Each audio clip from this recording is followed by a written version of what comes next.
सबोधी आदि समिति बड़ भैया की तरफ से लाखों लाखों के आशीर्वाद है। वहाँ के चरण में बार-बार नमस्कार रहे। मैं बनोले रहस। कृपया आप लोग पैसा नहीं दे, गाने में डिस्टर्ब हो रहा है जी। बड़ भैया पिंटू जी की तरफ से लाखों लाखों के आशीर्वाद मिलता है। जलन होता का कि पेट खराब होता देख के काका मोरा उठा के उसके टहले गईले। अच्छा न ठीक है काम बा तो वही लेखा नहीं हम पैसा दे दे हम लोग जमनी कहे के बा कि मन भावे मैया के चुनरिया कोटेदार देखी दिखाई ए जनी बड़ा खुश भइल बड़ी कि सुनी ना जी ओए सरदार भाई के मेला लागल बा भैया के होतावे हां जा तनी मेला में का करे तनी हमरा खाते एगो चुनरी ले ले आए। हां चुनरी तनी दौड़े आ जाए बड़ा निमन लगे। आई हेलो अगर इन बच्चियों की जो प्रस्तुति है अच्छी लगी तो एक बार जोरदार तालियों से हम चाहेंगे सभी भक्त घनघोर अपनी बजा दीजिए। हां घनघोर है नेपाली सबको बेटा चाहिए तो बेटी कहाँ जाएगी। हां जाएगी कि सबको बेटा चाहिए तो बेटी कहाँ जाएगी। यही सोच कब तक लड़कियों को भ्रूण हत्या करवाएगी। अरे जरा सोचिए जगत में अगर एक दिन बेटियां नहीं रहेगी तो आपके बेटे बहू कहाँ से लाएगी, बहू कहाँ से लाएगी। जोरदार ताली बजा करके मनीषा जी के स्वागत करें।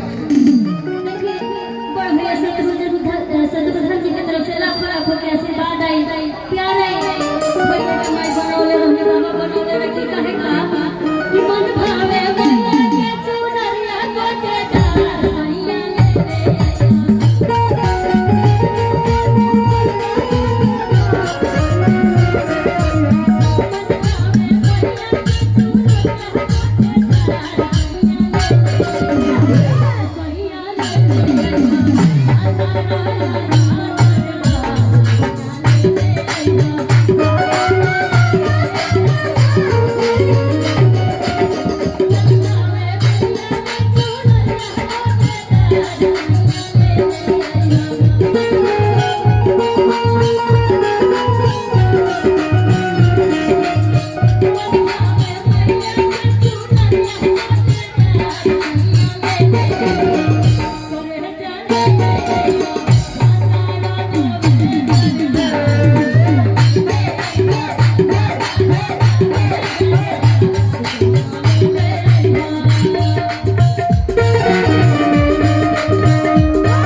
सब कोई चाचा भैया जी भी बा भाई बड़े मौसा चाची सब कोई के मुंह से बना दे भाई बेबी वाले मौसा लोग भाई यहाँ सब कोई हाँ हाँ सब कोई दोनों हाथ ऊपर उठा के दाओ सारे भाई ताली बजा के सारे उठाओ कहे